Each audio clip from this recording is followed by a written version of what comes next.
Hello, welcome to this video presentation of Kavango Resources operations at the Hillside Gold Project in Matabeleland, Zimbabwe. My name is Turney and I'm the CEO of the company, and today we're going to be taking you on a tour through our current mining operations, our milling centre, and also the areas where we've been exploring, looking for large-scale underground gold targets that we're going to be introducing spiral decline mining to over the coming years. So here we are at the Sidcom field camp. We've taken the decision as a company to create a permanent field camp for our exploration team here in Philabouzi. The reason that we've done that is we see an enormous amount of potential on this greenstone belt for future exploration, both on our ground and other projects that we plan to take on in future. So although our focus as a company now is moving much more towards mining, we've also got a very keen eye on the future and the amount of potential that there is still to be unlocked. This is why we've invested in this infrastructure with a modern exploration team doing modern exploration with modern technology. It really is a first for Zimbabwe, and we hope that we can, with the methods we introduce, it will help unlock this country's goldfields. When Kavango first moved into the Hillside project, there was quite an extensive local community mining here. In total, there are around about 450 contract miners who've been reliant on this ground for feeding themselves and their families and putting money into the local community. As part of our mission at Kavango, we've recognised the importance of mining as an economic growth point for the people who already live here. So we've been very concerned to make sure that anything that we do as a company enhances local life, enhances the local infrastructure, and helps improve the overall living conditions for the community by providing better access to employment in the long term, but also supporting the community miners who already work here. Behind me to my right, you can see our stamp mill operation. Now, in modern terms, maintaining a stamp mill might not seem like it makes that much sense because the technology here is 100 years old. And for modern mining, there's obviously very little that you can do in terms of gold production. However, those stamp mills have really been the lifeblood of the community that lives around us because they're used to process the ore that the contract miners mine and then is processed there. So we've enhanced the stamp mill operation, we've invested into it, we've added an extra 5 stamp there to increase the overall production capacity. But what we've also done while we've been doing this in parallel is keeping an eye on our own production needs and building up our business. Now, immediately to my right, you can see just behind me 2 drill holes that we drilled on this part of ground that originally we planned to build a small carbon-in-leach plant. We were looking to put a 50-ton a day production plant here which would be fed by the mine shaft that we've just visited. Now, it's a very good job that we put this sterilisation holes because, as it's turned out, we've hit some very good reef underneath this ground. So what that actually means in practice is we can't put the CIL plant here because we're actually going to be mining underneath this for a reef that wasn't previously anticipated. So our plan now is to move the CIL plant, the 50-ton a day CIL plant, about 100 metres in this direction. What all of this speaks to is the enormous opportunity that there is here in this project. There is so much gold throughout this Philabouzi greenstone belt. And what we've seen on our projects, both at Hillside and at Nara, is pretty much everywhere we've drilled, we've encountered excellent grades and good widths, good reef widths to be able to mine. So our plan at Hillside with the 50-ton a day plant is to bring that into production over the next 3 to 4 months because it's giving our team good experience of installing a larger plant ahead of us installing the 200-ton a day plant, which will be fed by our first spiral decline mine. So here we are at Prospect 1 on the Hillside Gold Project. This is one of the targets that we've been exploring looking for large-scale gold deposits. But the other opportunity that this has afforded to us is to open up a historic mine shaft that was previously closed and to bring Kavango mining into production. One of the biggest risks that any exploration company that makes a commercial discovery faces is the transition from being an exploration business to a mining company. They are completely different mining models. A big advantage that we have here working in Zimbabwe is the opportunity to bring projects into near-term production. For Kavango, that's been particularly valuable because what it's meant is over the last year, we've built up the beginnings of our mining team and we've learned a lot on the ground about what it means to mine here in Zimbabwe. Zimbabwe, the local rules, the local regulations, the conditions on the ground. This project at Main Shaft, which you can see behind me, has been particularly successful for us because we had quite modest expectations at the beginning.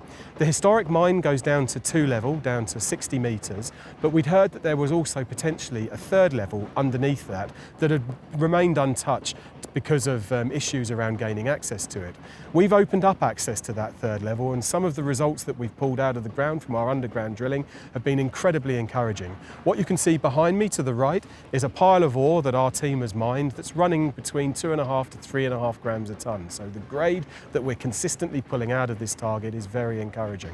We've also recently completed diamond drilling and surface RC drilling, where we've encountered not only depth continuity within the target, which is expanding our view of how much potential there is here at Prospect 1, but we've also identified 10 metres just behind me, just behind the mine, a previously unrecognised reef that we've hit over 150 metres that's running at between 3 to 4 grams a tonne. Again, this speaks to the enormous potential there is in Zimbabwe for unrecognised gold and gold targets. Now, what we're exploring at the moment is that Prospect 1 might well be a continuation of Prospect 3, which is about 800 metres behind me to the left. And if it turns out they are part of the same system, that would take the total strike up to over 2 kilometres in length. So Prospect 1 for us has been a fantastic opportunity for us to learn about mining in practice on the ground, but it's also increasingly turning into a much bigger target for us, not only to explore, but to get into immediate production because we are already operational here. A key part of our mission here at Kavango Resources is to make the local environment safe. One of the legacies of the mining that's happened here in Zimbabwe over the last 25 years is a lot of holes have been left in the ground that have not been rehabilitated, and these present quite a significant danger to local communities, farm animals and of course the wildlife. So part of our mission as we come into new ground is to make the area and the environment safe, filling in those holes with waste material from our mining activity and also waste materials from former mining activity. What we have here at Prospect 1 is 600 metres of strike in either side of where I'm currently standing, and all along this strike you can see where our team has worked very diligently to fill in the holes to make this a safer working environment for our team, but also a safer environment for the local community to live in. I'm very proud of our people for having embraced the importance of this idea, and I believe this is a first step for Kavango, showing that the investment we make into Zimbabwe, we will leave behind us a positive economic footprint as well as a positive environmental footprint. Here we are at Prospect 1, where we're currently conducting reverse circulation drilling. RC drilling is a cheaper form of drilling than diamond drilling, and at the moment we're doing this to test the strike extent of the target here at Prospect 1. Because it's a cheaper form of drilling and it's a faster form of drilling, it enables us to cover more ground more quickly. Up until this point, Kavango has previously focused on diamond core drilling, so we could learn as much about the underlying structures and the geology in the region to be able to give us a very clear view of the type of targets we're looking for. Now that we have confidence that we've made actual gold discoveries that we can bring into mining, we've deployed this RC rig behind me to test the strike extent and some of the depth continuity at Prospect 1. As I said when we looked at the mine shaft together, Prospect 1 began with fairly modest expectations for Kavango. But the more that we've learned about this area, the more we've learned about the target, the underground drilling we've completed, the diamond core drilling and now the RC drilling, we're starting to understand that Prospect 1 is looking like a much bigger target than we originally conceived. And the fact that we've already brought it into production means if we are able to make more discoveries here, we're confident we're going to be able to raise the production at Prospect 1 much faster than we originally anticipated.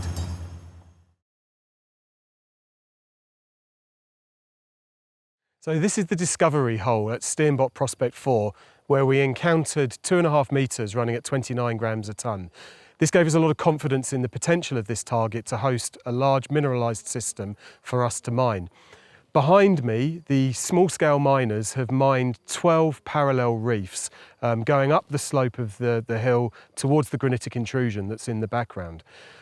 With spiral decline mining, what we're aiming to achieve here is, because the hard rock comes right to surface, it gives us an opportunity to put a corkscrew-shaped tunnel into the Earth's crust, taking us up to the first of these reefs that is just behind me. That tunnel enables trucks to drive down to the ore body's face, where the ore body is mined out, the material collapses to the ground, it's then loaded onto the trucks using automatic loaders. Those trucks then drive the material to surface to our production plant, which we're targeting an initial 200 tonnes a day production in the first instance. So here we are at our Steenbok Prospect 4 target, where we've completed 7 diamond drill holes to test for the underground potential to put our first spiral decline in. I'm standing here in front of the 4th hole that we drilled that is in the middle of the 400-metre strike that we've identified.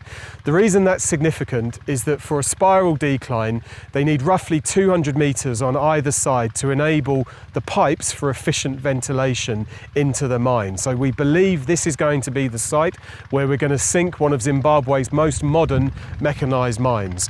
Behind me you can see the granite hills, and I'm standing on the Archean formation, and we are at the contact point between those two rocks.